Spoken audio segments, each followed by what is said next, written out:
로마에서 십자가형은요, 보통 이제 가장 큰 반란범, 그리고 극악한 사형수들, 그래서 노예들에게 특별히 행해졌던 그런 가장 무서운 사형제도입니다. 그러다 보니까 이 사형 제도 안에서 이 십자가형이라고 하는 것은 가장 무서운 형벌로 다 치를 떨고 있는 거예요. 그 사형의 가장 무서운 형벌이기도 하고, 이 십자가는 수치라고 하는 가장 중요한 개념이 하나 있습니다.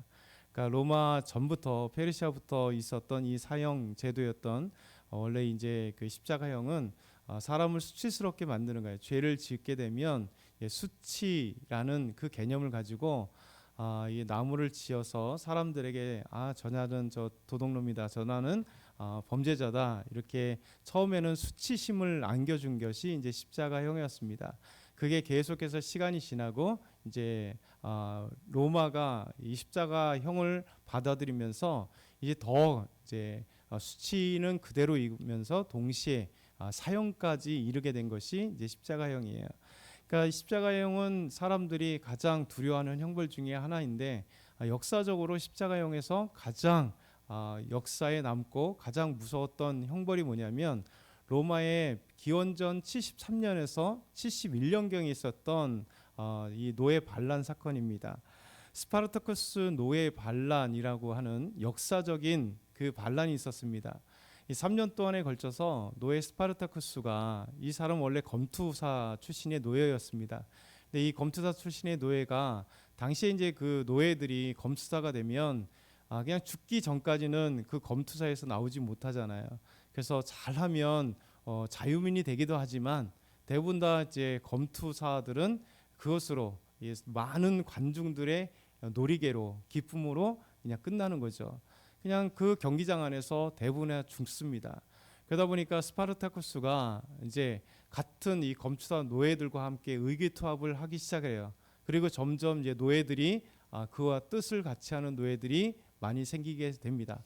그래서 가장 많이 있었을 때가 15,000명 정도 이상의 노예들이 함께 모여서 로마에게 항거를 하기 시작합니다. 반란을 일으킨 거죠. 그래서 우리에게 자유를 달라고 하는 이 스파르타쿠스의 노예 반란이 3년 동안이나 지속됩니다.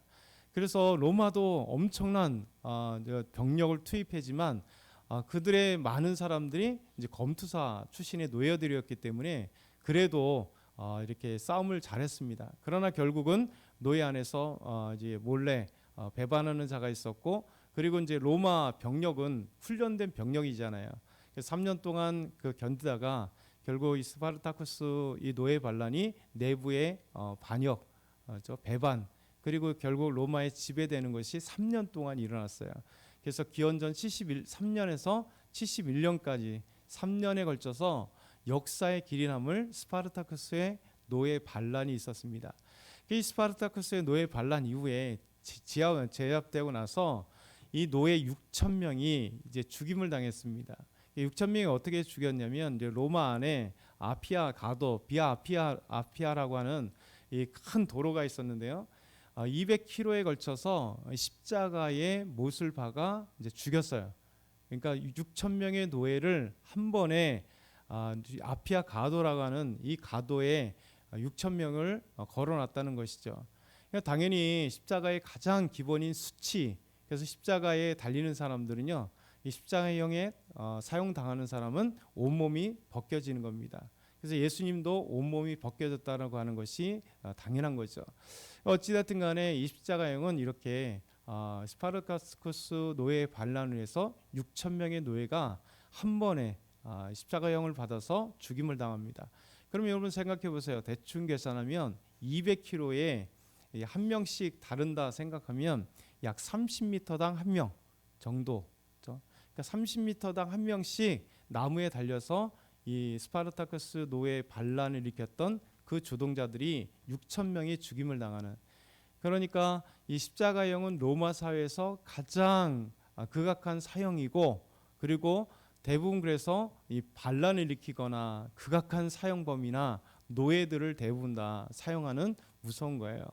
더더군다나 이제 이 십자가형은 이런 극악한 사형수에게 행할 뿐만 아니라, 이것이 가장 무서운 건 뭐냐면, 십자가형은 쉽게 죽지 않는다는 거예요.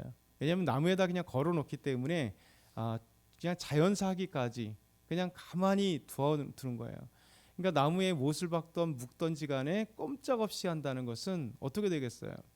그러니까 낮이면 낮에 태양을 그대로 받아야 되고, 밤이면 추위가 됐던 더위가 됐던 어쨌든 간에 그대로 받아야 되고, 저 독수리가 와서 뜯어먹던 아니면 이게 까마귀가 와서 뜯어먹던 아무런 한거가 할 수 없는 거죠.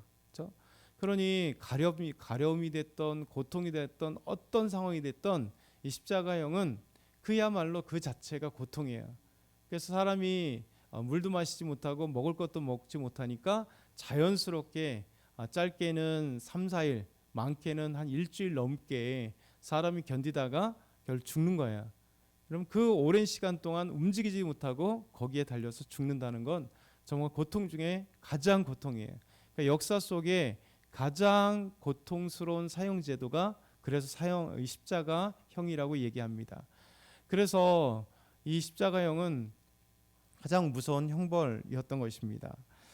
이런 로마가 많은 십자가형, 대표적으로 이 스파르타쿠스 노예 반란을 통해서 6천 명이 십자가형을 받는 그것을 모든 로마 사람들, 전 제국의 사람들이 다 알고 있는데, 이 사람들이 이 로마의 십자가형이 얼마나 무섭고 또 극악한 죄인들에게 행하는지를 알고 있었습니다.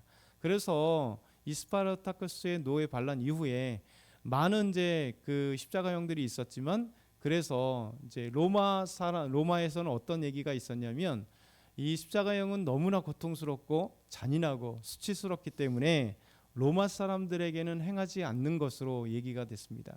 그래서 특별한 경우 외에는 로마 사람들, 로마 시민권을 가지고 있는 사람은 이 사형 제도에서 대부분 다 면하게 되었습니다. 거의 로마 사람이 십자가형을 받은 경우는 거의 없습니다.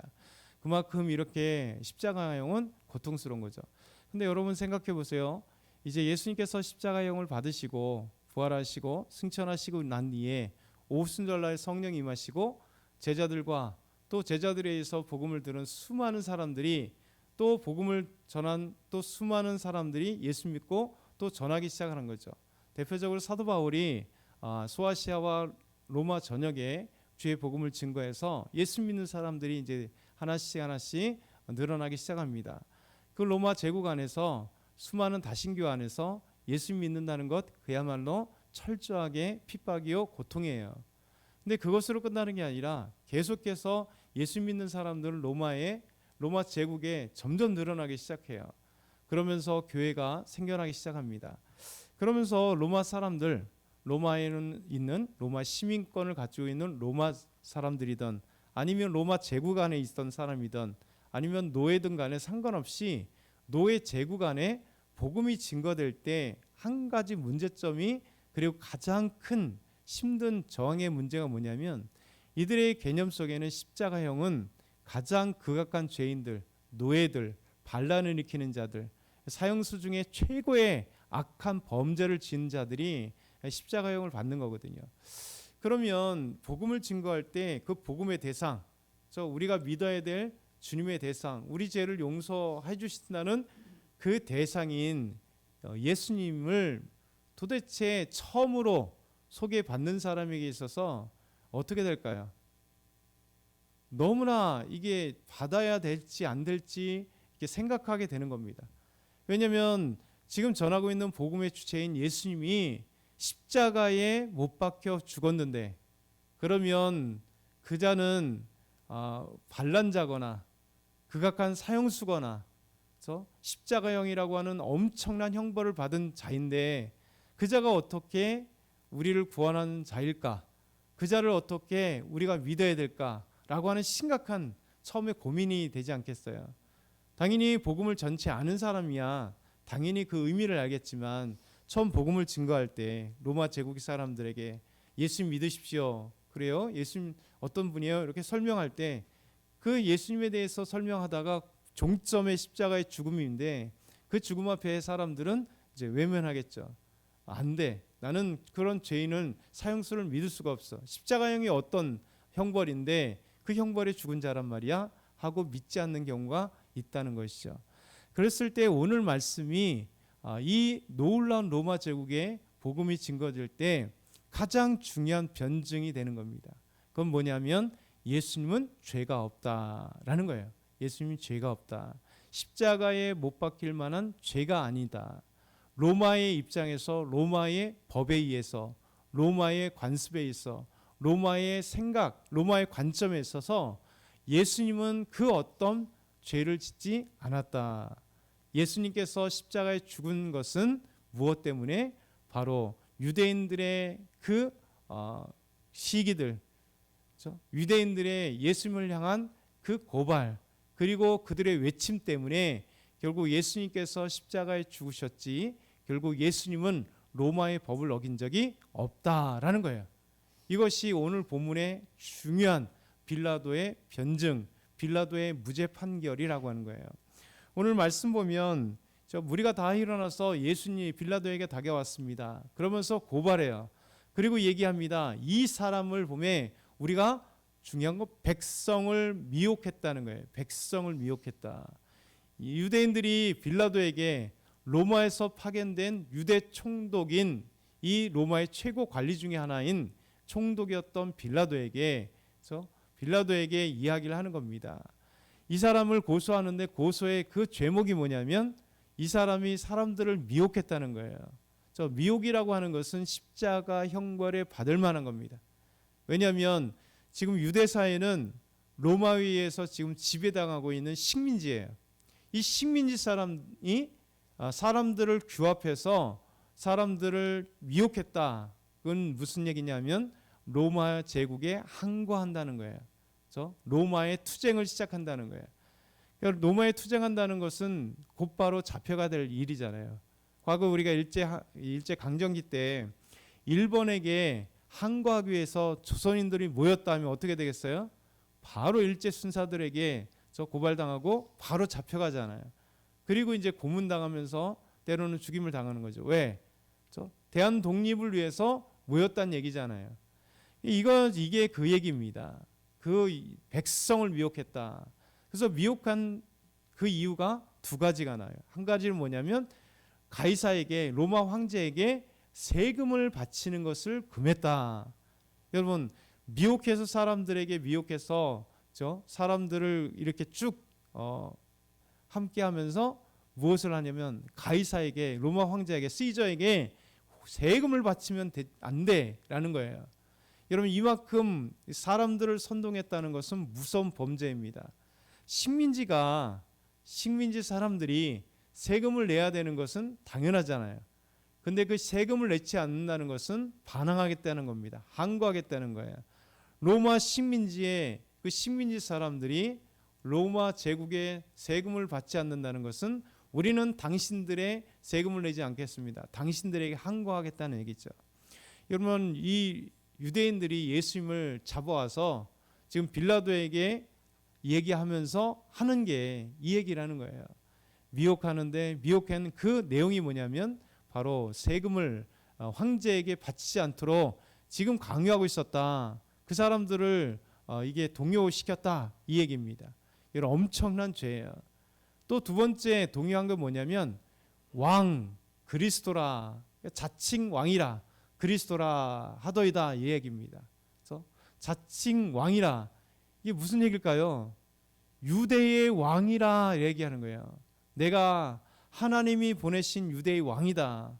그리고 내가 그 구원자다. 너희의 구원자. 구원자들은 어떤 얘기냐면, 여러분, 구약에서 우리에게 말씀하신 건 뭐냐면 이 땅에 메시아로 오신, 그리스도로 오실 분이 있다. 그분은 너희들의 죄를 용서하시고 너희를 해방하시고 너희 병을 치유하시며 하나님의 말씀으로 말미암아 너희를 구원할 구원자가 오겠다라고 얘기했어요. 근데 유대인들은 구약 말라기 이후에 유대 역사, 예수님이 오기까지 두 번의 크나큰 아픔이 있었죠. 바벨론에 끌려가서 다시 돌아왔습니다. 돌아오고 난 뒤에 그래서 끝났는가 했더니 알렉산더 대왕에 의해서 그리스 제국이 이스라엘을 다시 지배했어요. 그렇죠? 약 300년 가까운 시간 동안 이 알렉산더 헬라 제국에 의해서 이스라엘이 지배를 당했습니다. 그 지배의 아픔이 있어요. 그리고 나서 잠시 100년 동안 해방이 되긴 했지만 또 BC 63년에 64년 63년에 로마에서 유대가 다시 또 정복을 당해서 지배를 당했습니다. 그러니까 지배당하는 그 삶 속에 유대인들은 다시 어떤 마음이 생겼냐면 우리에게 메시아가 오면, 그리스도가 오면 우리를 이 나라 민족 이 고통의 땅에서 우리를 해방해 주려고 하는 이 해방에 대한 그 기대감이 엄청나게 있었단 말이에요. 그래서 이제는 예수님 당시엔 로마에서 우리 유대 민족을 해방시킬 그런 왕으로서의 메시아가 그들 사상 속에 가장 크게 자리를 잡고 있었던 거예요. 그래서 왕으로서의 메시아, 그건 로마 제국에 있어서 해방했을 수 있는 우리의 왕 되신 것으로 약간 성경이 변질돼서 상황 가운데 메시아 대망 사상이 있었다는 거죠. 그래서 사람들이 예수님께서 수많은 기적을 행하시고 수많은 말씀을 전하니까 예수님을 잡아다 왕으로 삼으려고 했던 이유가 바로 거기에요. 당신이 우리의 왕입니다. 이 나라를 로마의 지배 가운데 해방시킬 수 있는 분이 바로 당신입니다. 이거예요. 수많은 사람들이 그렇게 예수님을 왕으로 삼으려고 했던 거예요. 근데 예수님은 그건 아니다라고 했습니다. 근데 지금 고발의 목적이 뭐냐면 자칭 왕이다, 그리스도다. 이 얘기는 무엇입니까? 로마에 항거하겠다는 거예요. 로마 안에 밀란을 벌여서 이 유대 사회를 다시 로마의 지배하에서 해방시키려고 했던 그런 밀란자의 왕이다, 수괴다라는 거예요. 그러면 여러분, 이 빌라도의 입장은 어떻게 됩니까? 빌라도의 입장은 로마의 총독이기 때문에 당연히 이 두 가지는 엄청난 이 죄로 다스려야 돼요. 그렇잖아요. 근데 놀랍게도 빌라도가 이 고발을 당해서 지금 예수님이 그 앞에 있습니다. 그러면서 예수님께 이렇게 물어봅니다. 내가 이제 고발당한 것처럼 네가 유대인의 왕이냐? 그러면서 예수님께서 대답하시되 내 말이 옳도다. 여러분, 이 무슨 얘기입니까? 내가 그렇다, 왕이다, 이런 얘기잖아요. 그러면 여러분, 이건 끝났어요. 자신이 왕이라고 고백했습니다. 그러면 어떻게 됩니까? 로마의 법에 의해서 밀란을 일으킨 자예요. 지금 로마 제국에 항거한 자예요. 그래서 독립을 일으키려고 하는 왕으로서 자기가 여기에 섰다고 얘기하는 겁니다. 그럼 빌라도 입장에는 바로 사형 언도, 로마 황제에게 세금을 바치려고 하지 않는 그런 이 무서운 죄. 근데 놀랍게도 예수님께 이런 말을 하니까 빌라도가 나가서 대제사장과 무리들에게 얘기합니다. 이 자는 죄인이다. 십자가의 형벌을 받을 극한 죄인이다. 밀란을 획책한 이런 자다. 이 얘기 아니에요. 오히려 나가서 뭐라고 해요? 내가 보니 이 사람에게 죄가 없도다. 이런 놀라운 얘기입니다. 여러분, 가장 로마법을 잘 알고 있고 지금 로마의 총독으로 왔기 때문에 유대 사회가 안전해야 자기 출세길이 더 열려 있는 거예요. 그러면 지금 로마에 항거하려고 지금 밀란을 회책하는 이 수괴 같은 이 왕으로서의 그리스도가 고발당했는데, 여러분, 그렇다면 로마 이 총독의 입장에서는 바로 사형 언도를 해야 되거나 아니면 감옥에 가두거나 아니면 고초를 하고 나서 죄를 물어보고 십자가에 죽여버려야 되는 거예요. 엄청난 죄를 물어야 되는 겁니다. 놀랍게도 빌라도는 세 차례에 걸쳐 누가복음 보면 세 차례에 걸쳐서 죄가 없다고 얘기합니다. 죄가 없다. 그럼에도 불구하고 예수님께서 십자가에 죽으신 이유는 바로 로마의 법에 의해서 무죄하지만 너희들이 요구해서 어쩔 수 없다, 이 얘기입니다. 이것이 오늘 본문에 있어서 놀라운 얘기예요. 예수님이 십자가형을 받을 만한 아무런 죄가 없는 것을 바로 로마 총독 빌라도가 예수님을 신문하면서 언급하고 선포한 내용입니다. 이것이 여러분 복음의 처음 서두에 말씀드린 것처럼 로마에게 있어서는 십자가형이 어떤 것을 알고 있는데, 예수님을 믿어야 될 때 십자가를 받은 그 예수님을 믿어야 될 것인가? 그런데 로마의 총독의 입장, 로마의 입장에서 로마의 큰 관리가 로마법에는 아무런 문제가 없다, 죄가 없다, 이것으로 말미암아 예수님을 믿어야 될 근거, 예수님 믿어야 될 정치적인 사법적인 여러분 그 모든 판단이 저보러 무죄가 되는 거고 긍정이 되는 거예요. 여러분 이것이 얼마나 복음 증거의 초대교회에 엄청난 우리의 힘이 되는 거예요. 여러분 우리 주님께서는 이 복음서에 놀라운 것을 기록하면서 하나님의 역사를 우리에게 보여준 겁니다. 오늘 저와 여러분이 예수님께서 고난 받으시고 이번 주에 십자가에 죽으시지만 예수님 무죄하십니다. 단 우리를 위해서 우리의 구원을 위해서 예수님께서 십자가에 죽으신 것 이것을 우리가 기억했으면 좋겠습니다. 우리 한번 기도드리겠습니다. 우리들도 기도드릴 때 하나님 죄 없으신 예수님께서 우리를 구원하시기 위해서 십자가에 죽으셨습니다. 우리 감사를 한번 기도하고 두 번째는 우리 전도 축제를 위해서 우리가 한번 같이 뜨겁게 우리 주여 한번 부르시고 기도하겠습니다.